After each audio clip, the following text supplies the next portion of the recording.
مجھے بتائیے حکمت اور دانائی حضور سے بڑھ کر کون جانتا تھا؟ کیسے پیغام دینا ہے، حکمت دانائی کیا ہے، رواداری کیا ہے، یہ حضور کی طرح کون جان سکتا ہے؟ اور کفار مکہ کو سب سے زیادہ تکلیف کس بات پہ ہو سکتی تھی کہ ان کے بتوں کو غلط کہا جائے، اور انہوں نے کہا بھی کہ یہ نہ کریں، ہمارے بتوں کو غلط نہ کہیں، بلکہ حضور کے چچا کے پاس آئے، جناب ابو طالب کے پاس، کہ آپ اپنے بھتیجے کو سمجھائیے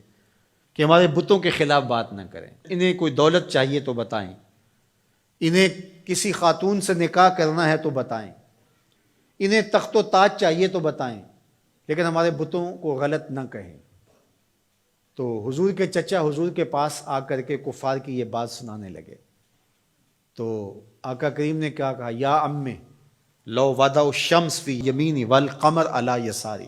میرے چچا اگر یہ سورج کو میرے دائیں ہاتھ پہ رکھ دیں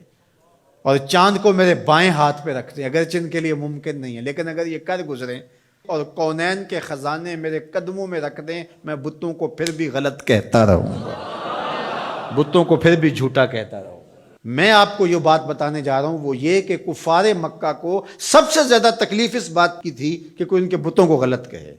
اور حضور سے بڑھ کر حکمت کون جانتا تھا؟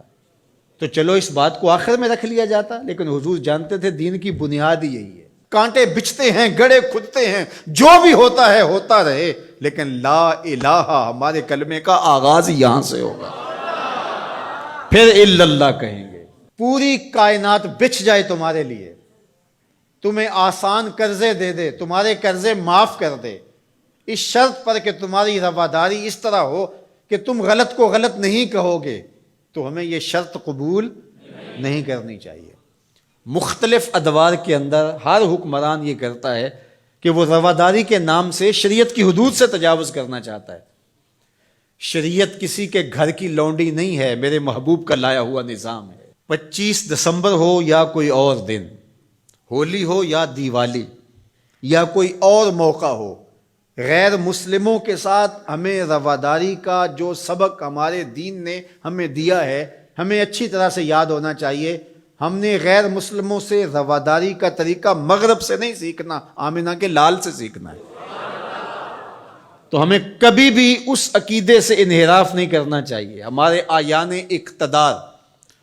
ہمارے کار پرداز ذمہ دار حکومتوں کے تخت و تاج کے مالک مختلف ادوار کے اندر ایسے فول کر جاتے ہیں کہ جو شریعت کی دھجیاں اڑانے والی بات ہوتی ہے، اور وہ اس کو رواداری کے نام پہ کر رہے ہوتے ہیں۔ ان کے ساتھ رواداری کا یہ مفہوم نہیں ہے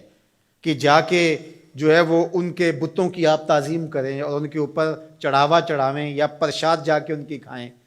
یا اسی طرح جو ہے وہ کرسمس ڈے کے اوپر ان کی تقریبات کے اندر اس طرح شامل ہوں کہ ان کے مذہبی شعار کو آپ جو ہے وہ اختیار کر رہے ہوں، تو یہ ہمارا دین اس کی اجازت نہیں دیتا۔ باقی وہ جو بات کہی گئی کہ تم ان کے جھوٹے خداؤں کو گالی نہ دو، وہ تمہارے سچے خداؤں کو گالی دیں گے،